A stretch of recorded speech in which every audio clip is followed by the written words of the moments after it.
In a country built on ambition and steel, she was the golden heiress who owned everything.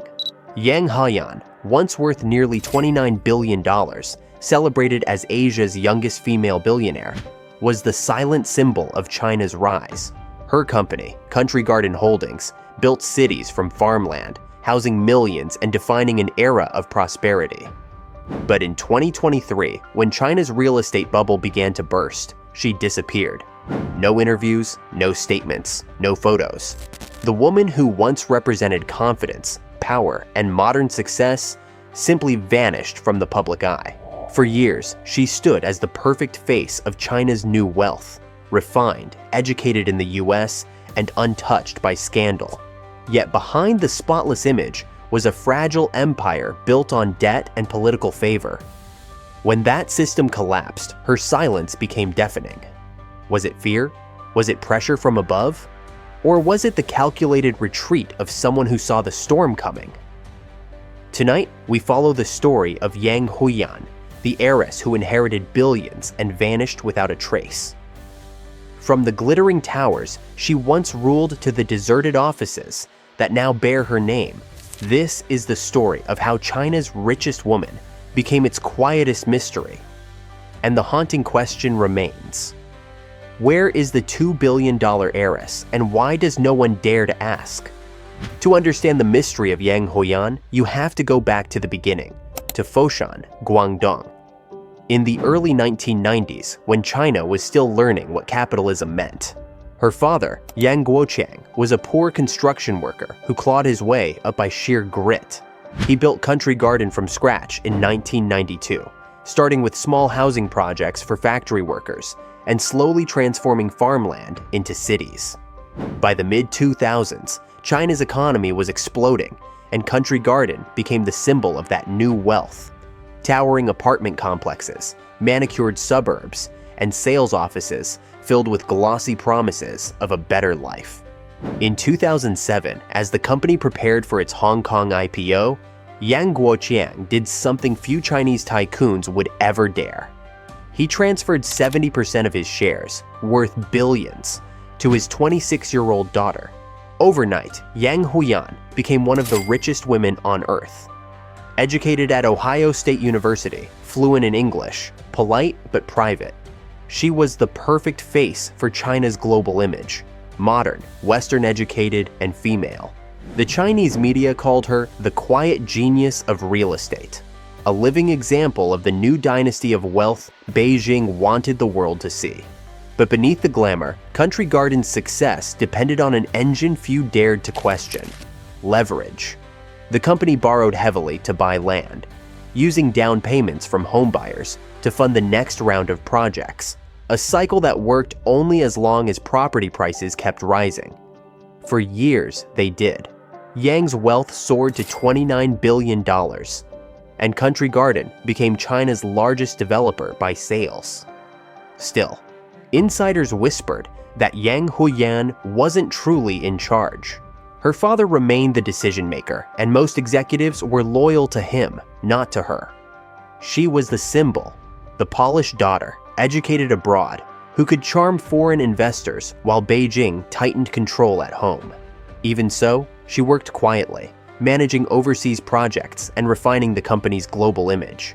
To the outside world, she seemed untouchable, a woman who had inherited not only her father's fortune, but also his golden luck. Then came the 3 red lines policy, Beijing's 2020 crackdown on excessive debt in the property sector. Suddenly, the same strategy that had built Country Garden's empire became a noose around its neck.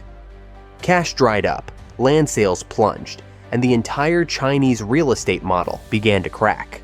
While other developers stumbled, Yang Huiyan tried to keep Country Garden alive, cutting costs and pledging her own shares to raise emergency funds.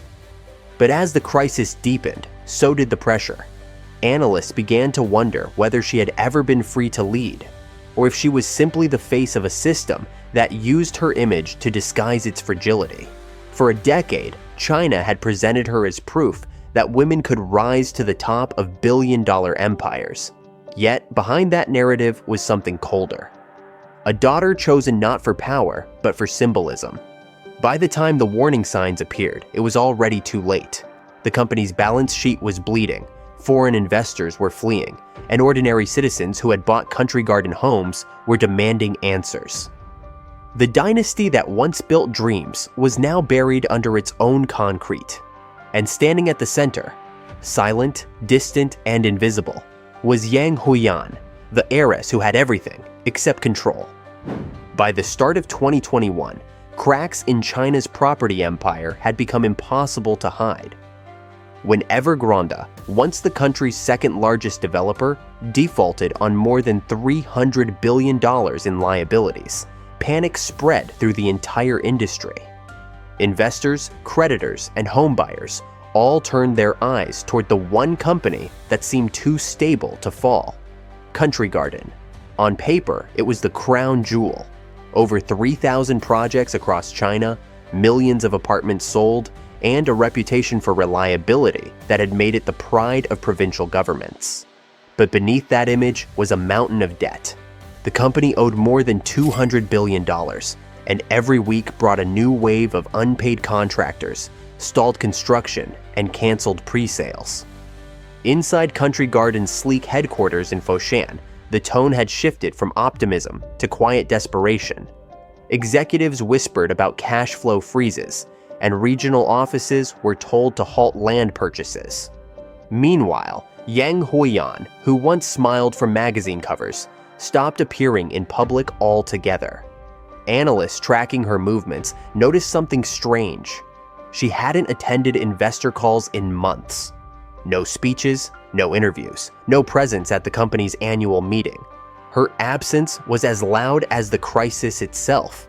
By mid-2022, the once glittering brand had begun to unravel. Apartments that were supposed to be completed in Shenzhen, Chengdu, and Wuhan sat half-built, their skeletal frames towering over empty lots. Furious buyers protested outside showrooms, demanding refunds for homes they might never see. On Weibo, posts with the hashtag #Where is Yang Huiyan were swiftly deleted, replaced by official reassurances that Country Garden was operating normally. The reality was far darker. The company's liquidity had dried up, and even payroll for construction workers was uncertain. To survive, Yang Huiyan began selling everything she could. She pledged her personal shares to raise emergency loans, offloaded stakes in subsidiaries, and funneled hundreds of millions into keeping projects afloat. In the span of a single year, her fortune plunged by nearly $25 billion, making her the fastest losing billionaire in Asia. Yet, she remained silent. Not a single public comment as her empire burned. Was she retreating voluntarily, or was she being forced into the shadows by political pressure? Behind the scenes, Beijing's regulators had turned the property crisis into a matter of national stability. The Communist Party could not afford another public billionaire scandal. It needed control, not chaos. Quietly, officials began steering private developers into managed collapses, where state-backed funds absorbed what remained. For a company as politically sensitive as Country Garden, employing hundreds of thousands and responsible for entire city districts, the party's message was clear: stay silent, follow orders, and do not embarrass the system. Foreign media began piecing together fragments of the story. Some claimed Yang Huiyan had relocated to Singapore, others that she was staying in Macau under tight supervision. No one could confirm anything. Even her corporate signatures on public filings began appearing less frequently, replaced by anonymous board representatives. At the same time, a new figure emerged in internal documents: Mo Bin, the CEO, who became the de facto spokesman while Yang vanished from the spotlight she once embodied. The fall was not just financial, it was ideological. For decades, Beijing had celebrated private entrepreneurs like the Yang family as symbols of national achievement, proof that capitalism could coexist with socialism. But after the party launched its campaign for common prosperity, those same billionaires became potential threats.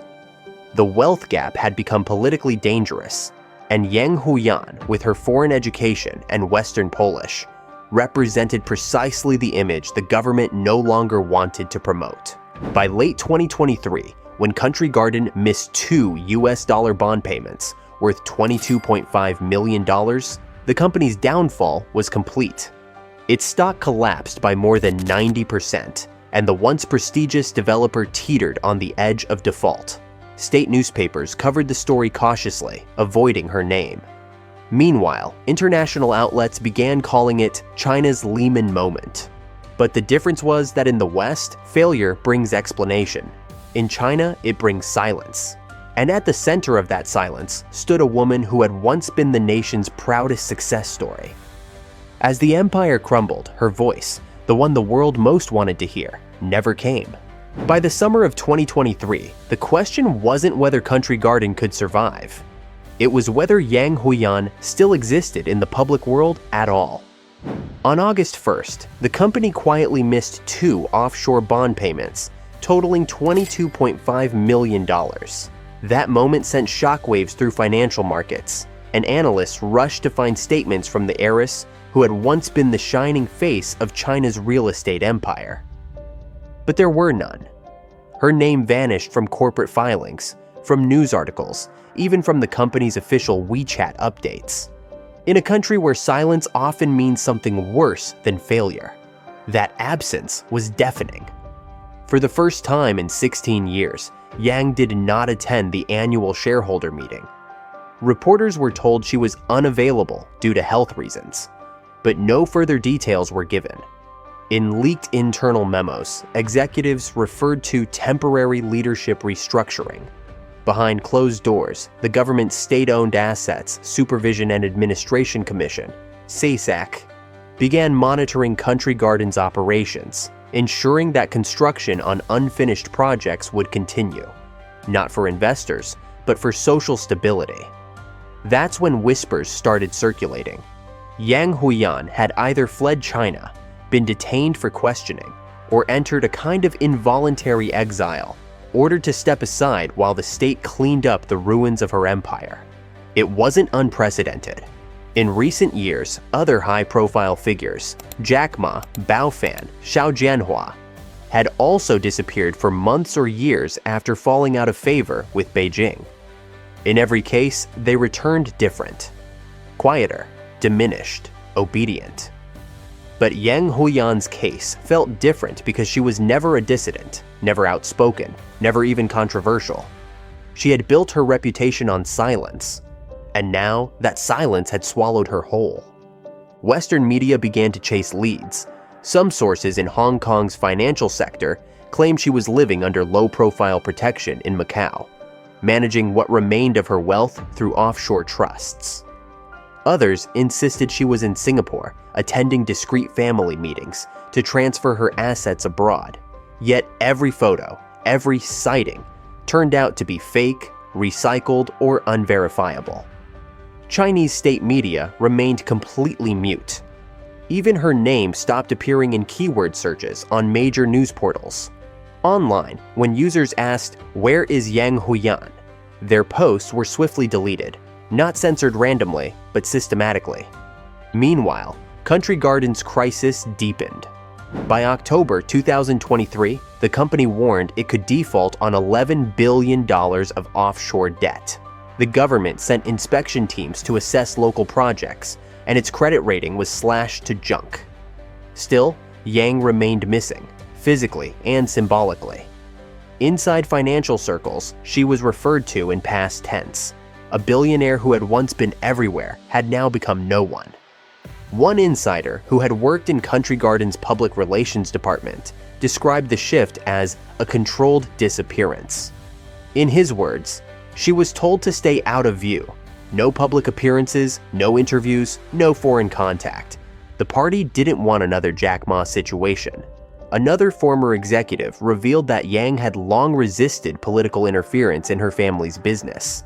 But when regulators began investigating land deals tied to provincial officials, the pressure became unbearable. She wasn't taken, he said. She was cornered. By early 2024, the company's leadership changed entirely. Her father, Yang Guoqiang, who had once been celebrated as a self-made billionaire, was now reduced to an honorary figurehead. State-affiliated investors reportedly took over key divisions, and Country Garden was effectively nationalized in all but name. Yet even as control shifted, there was no official confirmation of where Yang was, or whether she had resigned voluntarily. Her disappearance became more than a business story. It became a symbol of a new China, where the line between private wealth and political obedience had vanished. To disappear was not necessarily to die or flee. Sometimes it meant to exist in silence, unseen, unspoken, erased for the sake of stability. In late 2024, a Hong Kong newspaper published what it claimed was her last verified photograph, taken 2 years earlier at a charity dinner in Guangzhou. In it, Yang Huiyan smiles politely, her face calm, unreadable, almost prophetic. Within months of that image, everything she represented, success, confidence, wealth, would collapse. She had inherited billions, but in the end, even her existence became a liability. And so, she disappeared, not into luxury, not into death, but into the one place where China hides its fallen idols best, the shadows. Silence has always been powerful in China, but in the world of billionaires, it can be deadly.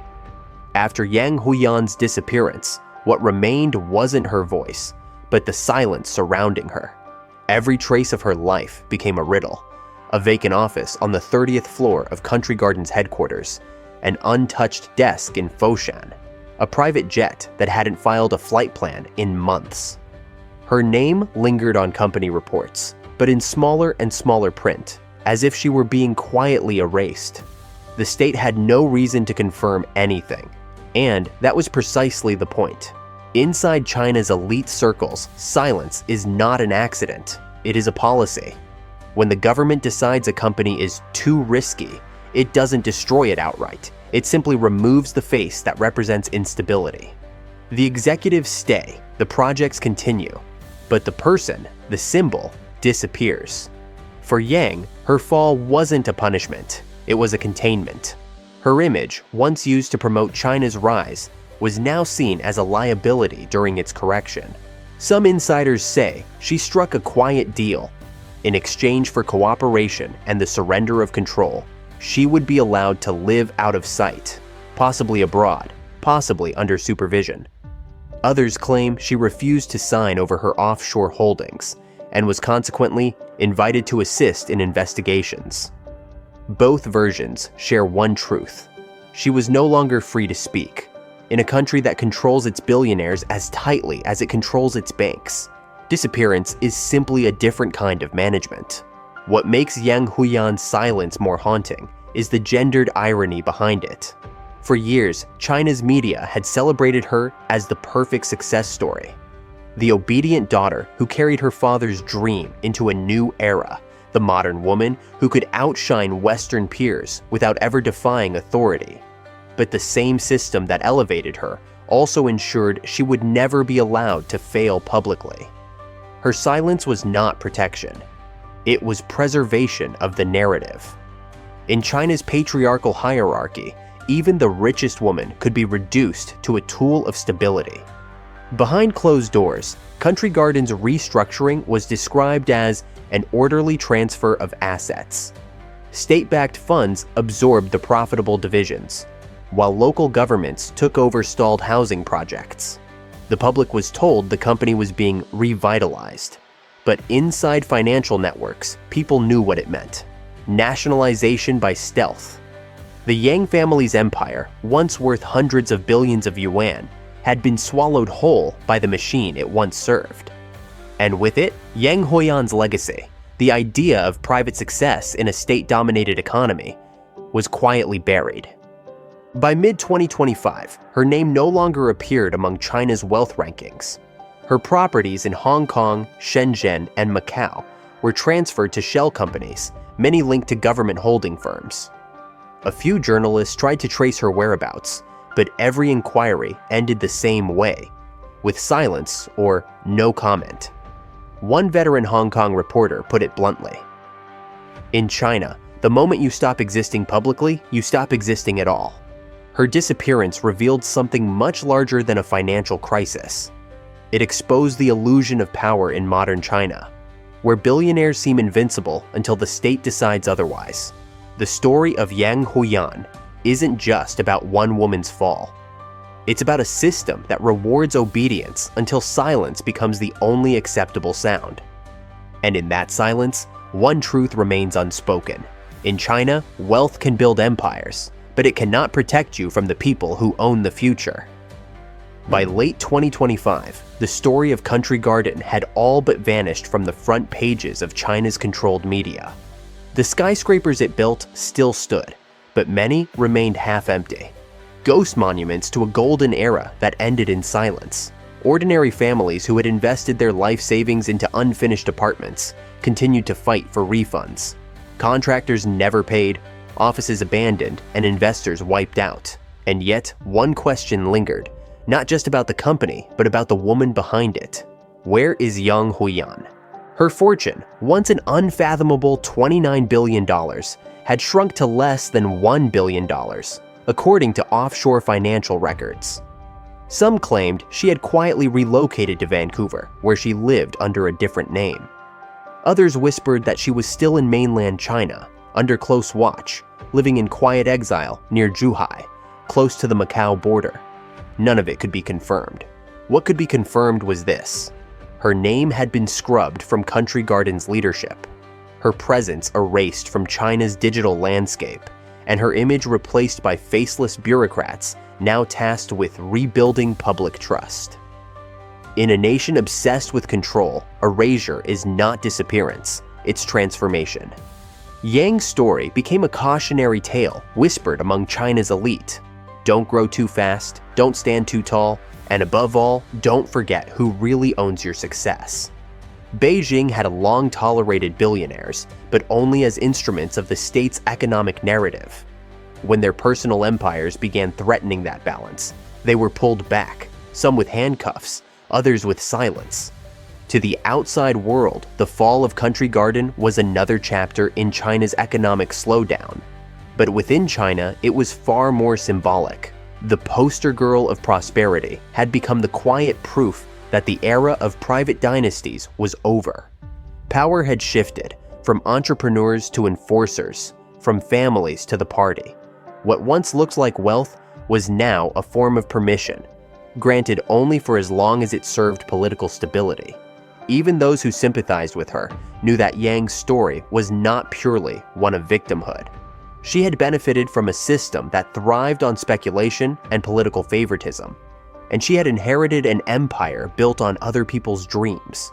Yet her silence turned her into something else. Not just a fallen billionaire, but a symbol of what happens when the dream itself collapses.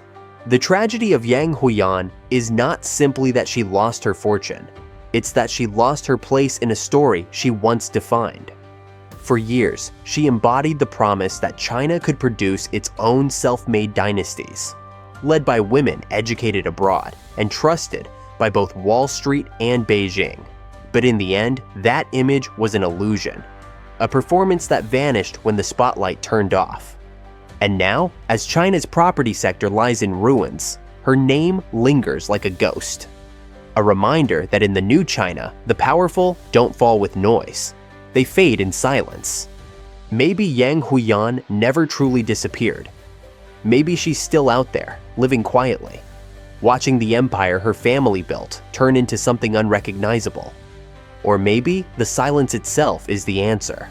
A final act of obedience or defiance, depending on how you choose to see it. Because in the end, the question that haunts this story isn't, where is she? It's, how many more will vanish before we realize she was never truly free? In the end, Yang Huiyan's disappearance isn't just about a billionaire who vanished. It's about a system that decides who gets to exist in public and who gets erased when the story changes. In a world where silence is safer than truth, her absence says more than any statement ever could. She was once the perfect symbol of China's rise. Young, educated abroad, disciplined, obedient, and rich beyond imagination. But when the dream cracked, she became something far more dangerous. a reminder that even the most privileged are powerless when power itself turns against them. Her fall completes a pattern we've seen before: Jack Ma, Fan Bingbing, Xiao Jianhua, Bao Fan. Each one elevated by the state, then silenced when their influence became inconvenient. It's a cycle of creation and erasure, wealth and control, that defines the modern Chinese elite. But Yang's case stands apart because she never sought fame, never courted controversy. And yet she still disappeared.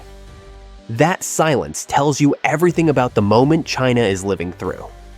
Maybe she's in exile. Maybe she's under protection. Maybe she's free in a way that no one inside the system can ever be. But one thing is certain: the empire she inherited is gone.